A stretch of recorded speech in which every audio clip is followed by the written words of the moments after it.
Okay, again, using my circle notation, and this particular figure here is the one that I'm going to do, and it, as you can see, has symmetry built into it. It goes up, it goes up, it goes up, it goes up, and there's little twists in there.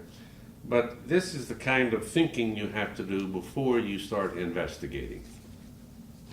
And again, it is a 5-loop LDNA.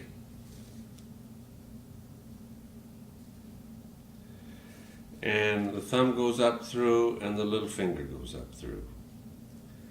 And then the middle goes up through and the middle goes up through. And then the middle one goes up through the index, over and up through the ring finger, and you see that you have built in a very interesting situation, and you finish by going up through and up through. Oh, that's wrong. You finish by going the index up through the thumb, the ring up through the little, and then the thumb up through the ring, the index, and the little up through the ring. And that is the way that you're going to do this, and that is one time.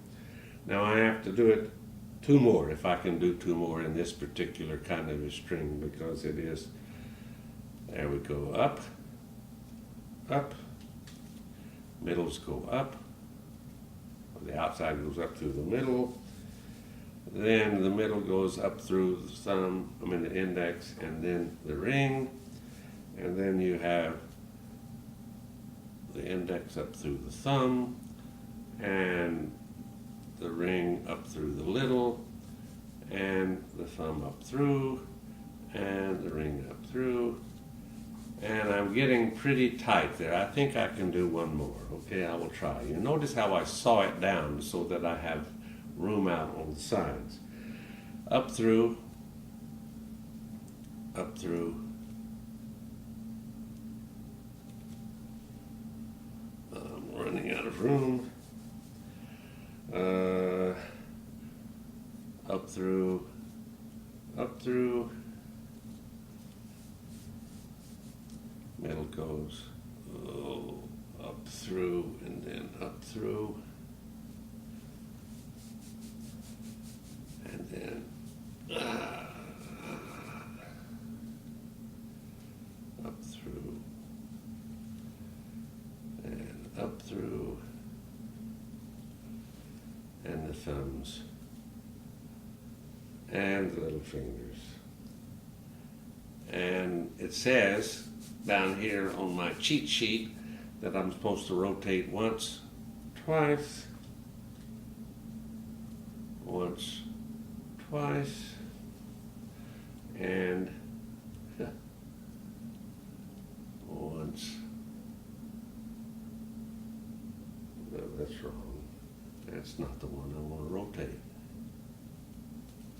The one I want to rotate is this one, the ring finger. I rotate all 3 inner fingers. And you can see there's a mess of information in there. And I do my 5-loop in, weed out, which in this tight situation is a little more difficult than I normally have to do. But I think I can do it. There we go. Transfer, transfer. Did I do that right there? I don't think so.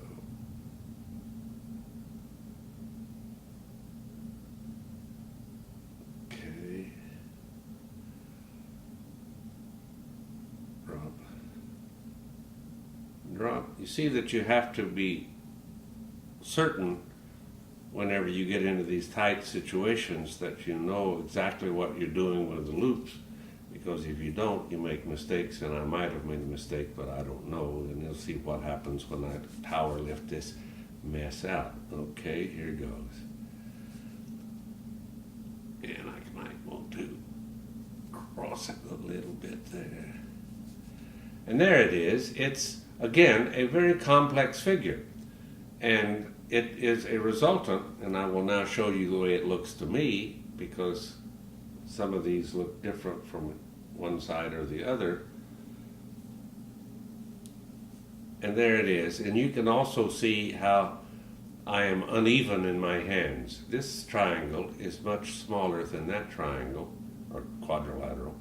And it is because my left hand is weak and it gives. But you can see that you can get some fantastically complex figures with 5 loops using the Inuit ending. If you use your loop notation and make a symmetry that is both simple and repetitive.